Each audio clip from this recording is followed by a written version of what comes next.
Underage alcohol consumption is a significant public health concern globally. It refers to the consumption of alcoholic beverages by individuals who are below the legal drinking age. Research indicates that drinking alcohol at young age can be a long-term negative effects of physical and mental health. One of the primary concerns is the impact on brain development. Adolescence is a critical period for brain maturation, and alcohol can interfere with this process, leading to lasting cognitive and behavioral defects.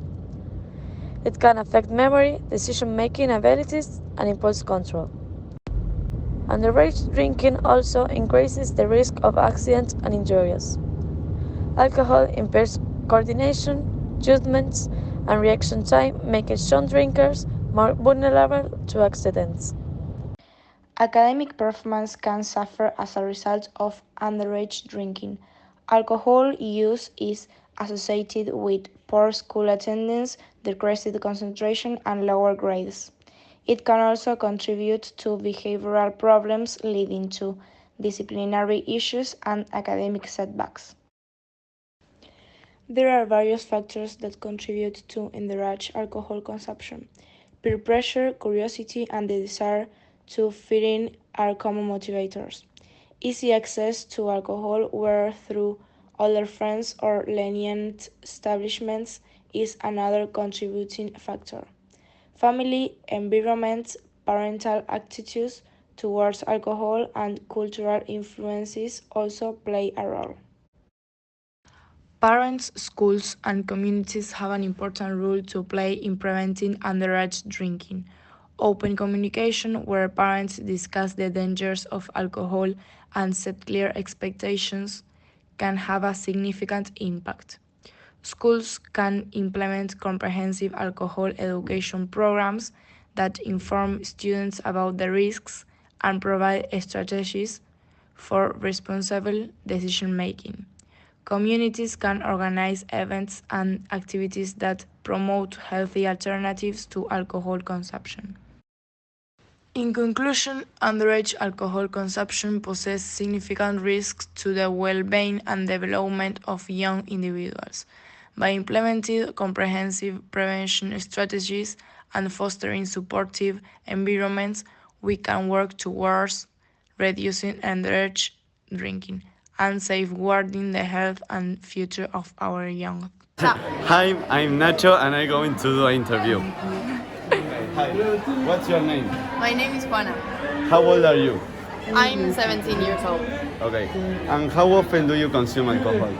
I don't consume alcohol so often, but when I go party with my friends, I usually consume. And do you think that in the future you will have consequences with the alcohol? Yeah, I think it's so dangerous for health, but I don't care. Okay. Hi, Matias. How old are you? I'm 17. And how often do you consume alcohol? Like each weekend.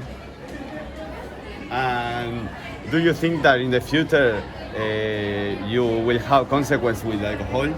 I don't really think that because I'm not an addict of alcohol, but I have some friends that consume more alcohol than me, and maybe then in the future can have bad consequences about alcohol.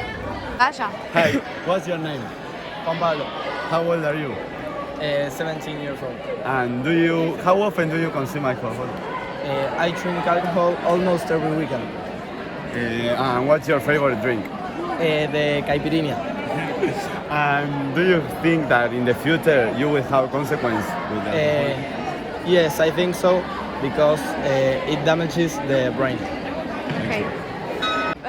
Hi, what's your name? Hey, my name is Benito Magallanes. And how old are you? 15. How often do you consume alcohol? Once a month. Okay. And when do you drink When alcohol? I go to Paris. Okay, thank you, Eni.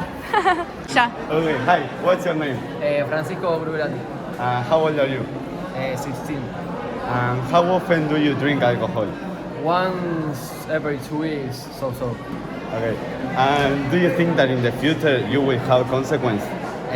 I hope not, but it's Probably. probably.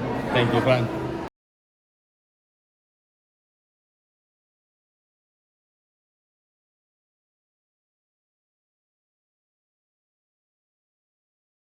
Ever since I was little, I would watch shows like Cops and watch all the different types of people get picked up by the police and taken to jail. I had always been so set that I would never want to end up like that I even set my goals and career paths on law enforcement and becoming someone to help and not be in jail. March 3rd, I decided that I would drink because of how terrible that my day was and how I wanted to hang out with my friend before he left for college and I was alone once again. We went to a movie and then went to a store, and next thing you knew, we were at a park.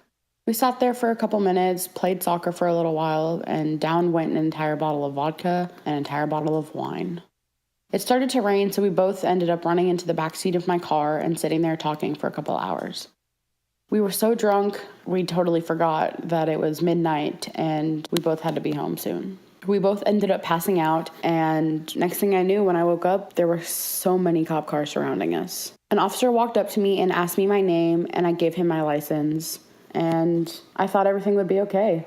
I don't really remember much after that. I do know that I ended up in the backseat of a cop car. We drove about 20 minutes out to a station. They filed paperwork. They gave me 3 phone calls. I used the first one to call my mom, and she didn't answer. I used the second to call my grandparents, and they answered, which ended up in them calling my mom and her yelling at me.